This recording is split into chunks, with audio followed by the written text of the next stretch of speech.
রূপচাঁদা মাছ একদমই দাম কম ছিল, তবে স্বাদটা ছিল কিন্তু অসম্ভব ভালো। আসসালামু আলাইকুম, কেমন আছেন সবাই? আশা করছি আল্লাহর রহমতে পরিবারের সবাইকে নিয়ে সুস্থ আছেন, ভালো আছেন। আমিও আলহামদুলিল্লাহ বেশ ভালো আছি। চলে আসলাম আবার একটা নতুন খাবারের ভিডিও নিয়ে। তো আজকে আমি খেয়েছিলাম কালো রূপচাঁদা। তো কালো রূপচাঁদা বলতে এটা সম্ভবত সামুদ্রিক রূপচাঁদা।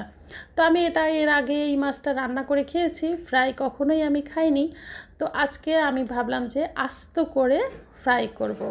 তো সেটাই আমি করেছিলাম, অনেক বেশি করে কিন্তু আমি ঝালের গুঁড়া দিয়েছিলাম আর সব মশলা দিয়ে একদম সুন্দর করে অনেক সময় নিয়ে চুলার জালটা কমিয়ে দিয়ে তারপরে এই মাছটাকে আমি ফ্রাই করে নিয়েছিলাম। খুব সুন্দরভাবে মাছটা ভাজা হয়ে গিয়েছিল।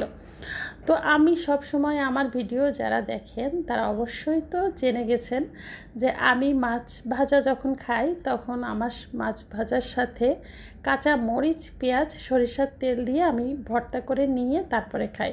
আমার কাছে খুবই ভালো লাগে এভাবে যদি খাই। কাঁচা মরিচ, পেঁয়াজটা যখন দাঁতের মধ্যে পড়ে খুবই মজা লাগে।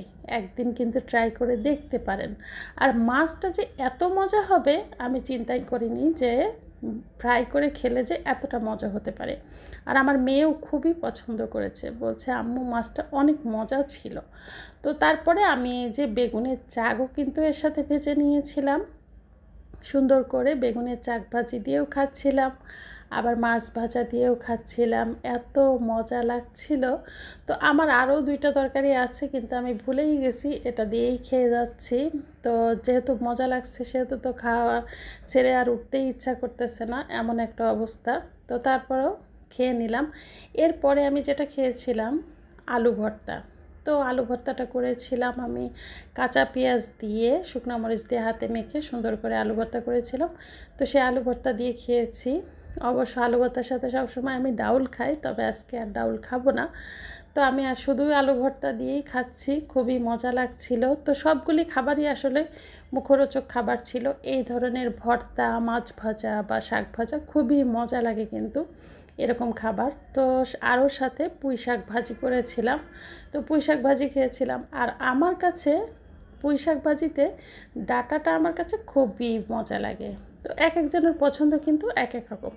অনেকে শাক পছন্দ করে, আমার কাছে ডাঁটা পছন্দ হয়।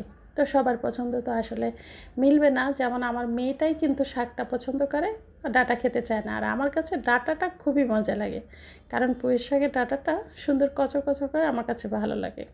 তো যাই হোক, আলহামদুলিল্লাহ সবগুলি খাবার খুব মজার ছিল, মজা করে খেয়েছি।